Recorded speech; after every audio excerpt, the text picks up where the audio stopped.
고요님들, 오늘 하루도 애쓰셨습니다. 월요일이 힘든 건 당신 마음이 약해서가 아닙니다. 매주 월요일이 되면 가슴 한편이 무겁게 느껴지시지 않습니까? 주말의 여유로움이 채 가시기도 전에 다시 시작되는 일상의 무게가 어깨를 짓누르고 한 주를 시작해야 한다는 부담감이 마음을 답답하게 만들곤 합니다. 특히 요즘 같은 시대에는 더욱 그러합니다. 끝없는 경쟁 사회에서 살아가는 우리는 매일매일이 전쟁터와 같고 잠깐의 휴식조차 죄스럽게 느껴지는 현실 속에 살고 있습니다. 직장에서는 성과에 대한 압박이 있고 가정에서는 가족을 책임져야 한다는 무게가 있으며 사회적으로는 끊임없이 비교당하고 평가받는 삶을 살아가고 있습니다. 이런 상황에서 월요일이라는 새로운 한 주의 시작은 마치 높은 산을 다시 올라야 하는 것처럼 벅차게만 느껴집니다. 하지만 고요님들, 이런 마음의 무거움과 피로함은 비단 우리만의 문제가 아닙니다. 2500여 년 전 부처님께서도 인간의 삶이 본질적으로 고통스럽다는 것을 첫 번째 진리로 말씀하셨습니다. 그리고 그 고통에서 벗어날 수 있는 길이 있다는 것도 함께 가르쳐 주셨습니다. 오늘은 그런 부처님의 지혜를 통해 우리가 매주 겪는 월요일의 무거운 마음을 어떻게 다스릴 수 있는지, 어떻게 하면 새로운 한 주를 희망과 평안으로 시작할 수 있는지에 대해 함께 이야기해 보려고 합니다. 부처님께서 가르쳐 주신 4가지 방법을 통해 우리의 지친 마음의 위로를 받고 새로운 에너지를 얻을 수 있을 것입니다. 이 방법들은 단순한 위안의 말이 아니라 실제로 우리 삶에 적용할 수 있는 구체적이고 실천 가능한 가르침입니다. 부처님의 자비로운 가르침이 오늘 하루 그리고 이번 한 주를 살아가는 고요님들께 진정한 힘이 되기를 간절히 바랍니다. 첫 번째, 모든 것은 무상하다는 진리를 깊이 이해하는 것입니다. 금강경에서 부처님께서는 이렇게 말씀하셨습니다. 일체유의법 여몽한 포영 여로역 여전 응작여시관. 모든 현상은 꿈과 환상, 거품과 그림자 같고 이슬과 번개와 같으니 마땅히 이와 같이 관찰해야 한다는 뜻입니다. 지금 우리가 느끼는 월요일의 무거움, 일주일을 견뎌내야 한다는 부담감, 이 모든 것들이 사실은 영원하지 않은 것들입니다. 마치 아침 이슬이 해가 뜨면 자연스럽게 사라지는 것처럼 지금의 힘든 감정들도 시간이 지나면 변화할 수밖에 없는 것들입니다.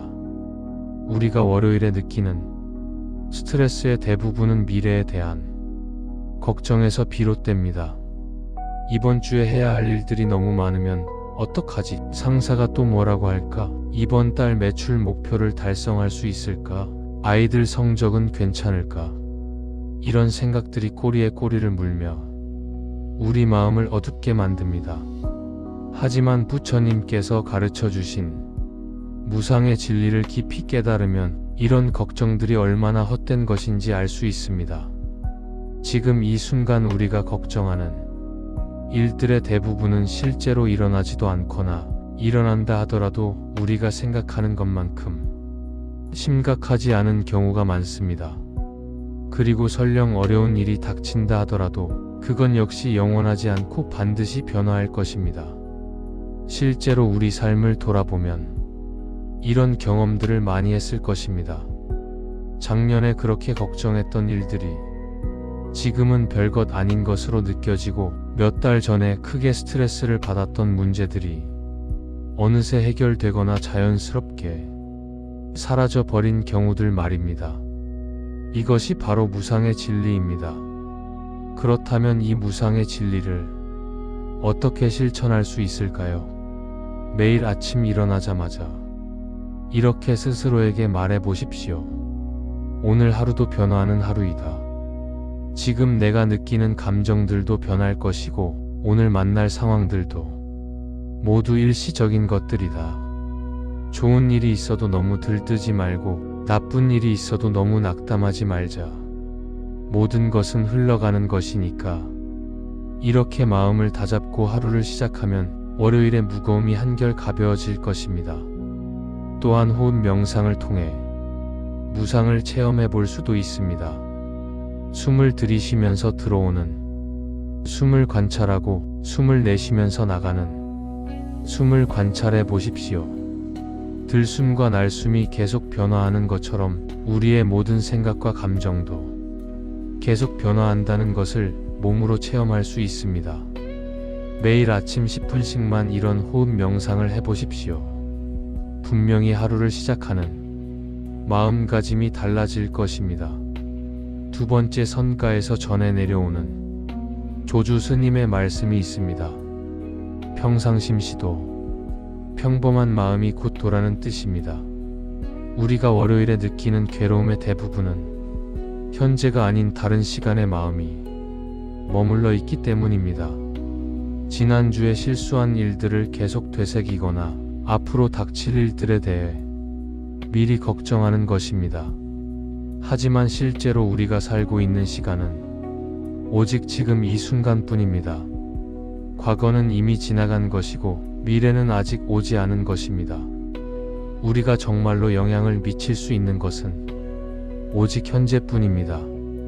부처님께서도 법구경에서 이렇게 말씀하셨습니다.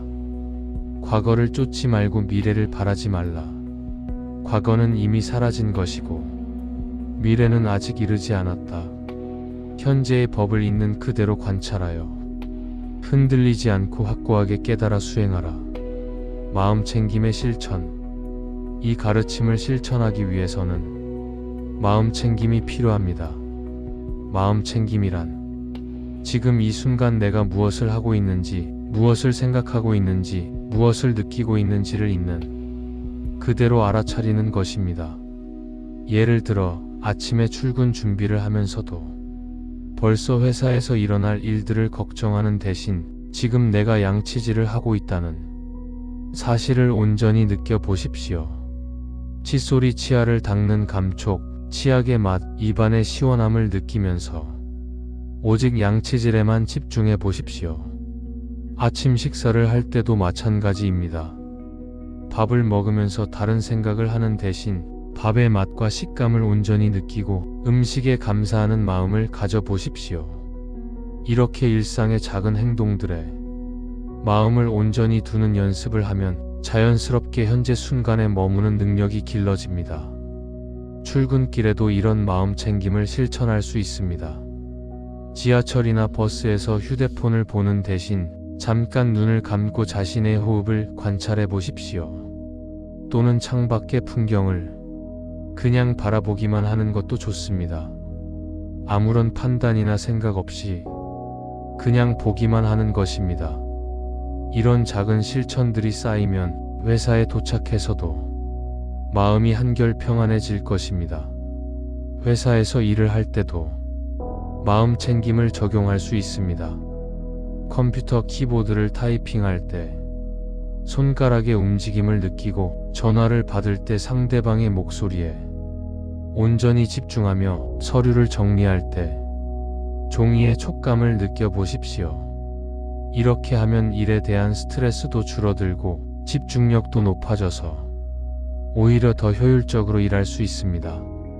조주 스님의 평상심시도라는 말씀처럼 특별한 것을 추구하지 말고 평범한 일상 속에서 도를 찾는 것입니다. 월요일의 무거움도 결국 현재 순간을 제대로 살지 못하기 때문에 생기는 것입니다. 지금 이 순간에 온전히 머물 수 있다면 월요일도 다른 요일과 다르지 않은 소중한 하루가 될 것입니다. 세 번째, 자비심 기르기. 화엄경에 이런 구절이 있습니다. 보살이 자비심을 내면 모든 공덕이 다 증장한다. 자비심은 단순히 남을 도와주는 마음이 아닙니다. 그것은 모든 존재와 하나됨을 깨닫는 마음이며 우리 자신의 괴로움을 치유하는 가장 강력한 치료제입니다.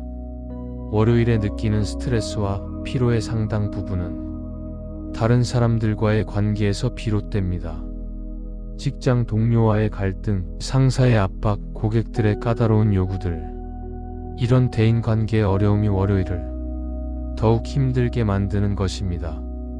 하지만 자비심을 기르면 이런 관계의 어려움들을 다른 관점에서 바라볼 수 있게 됩니다. 자신에 대한 자비심. 먼저 나 자신에 대한 자비심부터 길러야 합니다. 우리는 종종 자신에게 너무 가혹합니다. 실수를 하면 자책하고 부족한 부분이 있으면 자신을 비난합니다. 하지만 부처님께서는 모든 중생이 본래 부처님과 같은 불성을 가지고 있다고 하셨습니다. 우리 자신도 예외가 아닙니다. 비록 지금은 부족하고 실수투성이일지라도 우리 안에는 부처님과 같은 청정한 본성이 있다는 것을 믿어야 합니다. 자신에게 자비로운 마음을 가지는 구체적인 방법이 있습니다. 매일 아침 거울을 보며 자신에게 이렇게 말해 보십시오.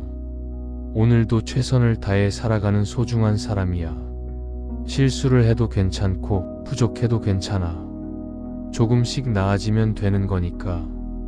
오늘 하루도 화이팅. 이런 자기 격려의 말들이 처음에는 어색할 수 있지만 계속 반복하면 자연스럽게 자신을 사랑하는 마음이 생깁니다. 타인에 대한 자비심, 자신에 대한 자비심이 생기면 다른 사람들에 대한 자비심도 자연스럽게 따라옵니다. 나와 마찬가지로 다른 사람들도 각자의 어려움과 괴로움을 안고 살아가고 있다는 것을 이해하게 됩니다. 까다로운 상사도 자신만의 스트레스와 압박감이 있을 것이고, 무리한 요구를 하는 고객도 자신의 사정과 어려움이 있을 것입니다. 이렇게 이해하고 나면 그들에 대한 분노나 원망이 줄어들고 대신 연민과 자비의 마음이 생깁니다.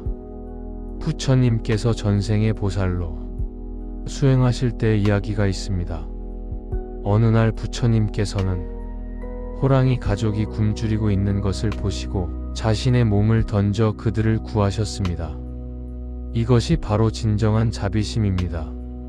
물론 우리가 당장 이런 큰 자비를 실천하기는 어렵지만 작은 것부터 시작할 수 있습니다. 지하철에서 자리를 양보하거나 힘들어하는 동료에게 따뜻한 말 한마디를 건네거나 화가 날 때 한 번 더 참고 이해하려고 노력하는 것입니다. 이런 작은 자비의 실천들이 쌓이면 우리 마음은 점점 넓어지고 평안해집니다. 그리고 신기하게도 다른 사람들도 우리를 더 따뜻하게 대하게 됩니다. 자비심은 전염성이 있기 때문입니다. 우리가 자비로우면 상대방도 자비로워지고 우리가 화를 내면 상대방도 화를 냅니다.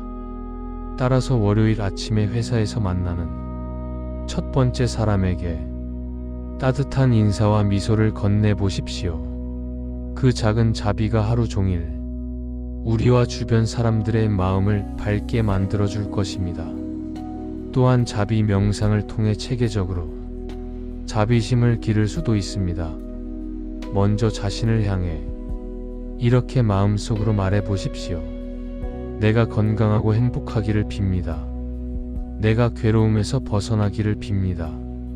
그 다음에는 가족과 친구들을 향해, 그리고 직장 동료들을 향해, 마지막에는 모든 중생을 향해 같은 마음을 보내보십시오. 이런 자비 명상을 꾸준히 하면 자연스럽게 마음이 넓어지고 월요일의 스트레스도 훨씬 줄어들 것입니다. 네 번째, 감사하는 마음 갖기. 열반경에서 부처님께서는 이렇게 말씀하셨습니다. 일체 중생 신류 불성 상락아정. 모든 중생이 실제로 불성을 가지고 있으며 그 불성은 상락아정의 덕을 갖추고 있다는 뜻입니다. 즉 우리 모두는 본래 완전한 존재라는 것입니다. 하지만 우리는 자주 이것을 잊어버리고 없는 것에만 집중하며 불만과 원망의 마음을 키워갑니다. 특히 월요일에는 더욱 그렇습니다. 주말이 너무 짧았다고, 일이 너무 많다고, 월급이 적다고, 인정받지 못한다고 불평하기 쉽습니다. 하지만 이런 마음으로는 결코 행복해질 수 없습니다. 부족한 것에 집중하면 부족함만 더 크게 느껴지기 때문입니다. 반대로 감사한 것들에 집중하면 우리 삶이 얼마나 많은 축복으로 가득한지 깨닫게 됩니다. 우선 가장 기본적인 것부터 감사해 보십시오. 지금 이 순간 우리는 숨을 쉬고 있습니다. 이것만으로도 엄청난 축복입니다. 세상에는 호흡기를 끼고 겨우 숨을 쉬는 분들도 많습니다. 우리는 자연스럽게 숨을 쉴 수 있다는 것만으로도 감사할 일입니다. 또한 우리에게는 일할 수 있는 몸이 있고 일할 수 있는 직장이 있습니다. 비록 월요일이 무겁게 느껴질지라도 일할 수 있다는 것 자체가 축복입니다. 실업으로 고통받는 분들, 아파서 일하고 싶어도 일할 수 없는 분들을 생각해 보면 우리가 얼마나 감사할 일이 많은지 알 수 있습니다. 가족이 있다는 것도 큰 감사입니다. 비록 때로는 가족 때문에 스트레스를 받을 수도 있지만 나를 사랑하고 걱정해주는 사람들이 있다는 것은 정말 소중한 일입니다. 세상에는 혼자 외롭게 살아가는 분들도 많습니다. 우리에게 집이 있다는 것도 감사한 일입니다. 비가 와도 바람이 불어도 따뜻하게 쉴 수 있는 공간이 있다는 것은 정말 큰 축복입니다. 노숙자분들이나 전쟁으로 집을 잃은 분들을 생각해 보면 우리가 얼마나 감사해야 할지 모릅니다. 음식을 먹을 수 있다는 것도 마찬가지입니다. 매일 맛있는 식사를 할 수 있고 원하는 것을 골라서 먹을 수 있다는 것은 정말 큰 은혜입니다. 아직도 세상에는 굶주리는 사람들이 많습니다. 이런 기본적인 감사부터 시작해서 점점 범위를 넓혀나가 보십시오. 좋은 사람들을 만날 수 있다는 것, 아름다운 자연을 볼 수 있다는 것, 좋은 책을 읽을 수 있다는 것, 음악을 들을 수 있다는 것, 이 모든 것들이 다 감사할 일들입니다. 부처님께서 전생에 선의 비구였을 때의 이야기가 있습니다. 그때 부처님께서는 연등 뿔개 등을 공양하시면서 깊은 감사의 마음을 표현하셨습니다. 비록 작은 등불이었지만 부처님께서는 그것을 통해 모든 중생을 밝게 비추고 싶다는 간절한 마음으로 공양하셨습니다. 이처럼 작은 것에도 깊은 감사의 마음을 가질 때 그 마음은 무한한 공덕을 만들어냅니다. 감사의 마음을 기르는 구체적인 방법이 있습니다. 오늘 하루 감사했던 일을 3가지씩 적어보는 것입니다. 아주 작은 것이라도 괜찮습니다. 맛있는 커피를 마셨다든지, 동료가 웃어줬다든지, 버스가 정시에 왔다든지 하는 사소한 일들도 모두 감사의 대상이 됩니다. 일어나자마자 오늘 하루 감사할 일들을 미리 생각해 보는 것도 좋습니다. 오늘 만날 사람들에게 감사하고 오늘 할 일들에 감사하며 오늘 경험할 모든 것들에 미리 감사하는 마음을 가져보십시오. 나무 아미타불을 염송하면서 부처님의 무량한 자비에 감사하고 나무 관세음보살을 염송하면서 관세음보살님의 자비로운 구원에 감사하는 것입니다. 이런 연습을 꾸준히 하면 자연스럽게 감사할 일들을 찾는 눈이 생기고 마음도 밝아집니다. 이렇게 감사로 하루를 시작하면 월요일의 무거움도 감사로 변할 것입니다. 감사하는 마음은 우리 내면의 불성을 깨우는 가장 빠른 방법 중 하나입니다. 감사할 때 우리 마음은 자연스럽게 열리고 넓어지며 밝아집니다. 그리고 그런 마음으로 살아갈 때 우리 주변에도 감사할 일들이 더 많이 생깁니다. 월요일이 무겁게 느껴진다면 그것은 감사가 부족해서일 수도 있습니다. 지금 이 순간부터 감사의 마음을 기르기 시작해 보십시오. 분명히 월요일이 다르게 느껴질 것입니다. 고요님들, 오늘 말씀드린 4가지 방법을 다시 한번 정리해 보겠습니다.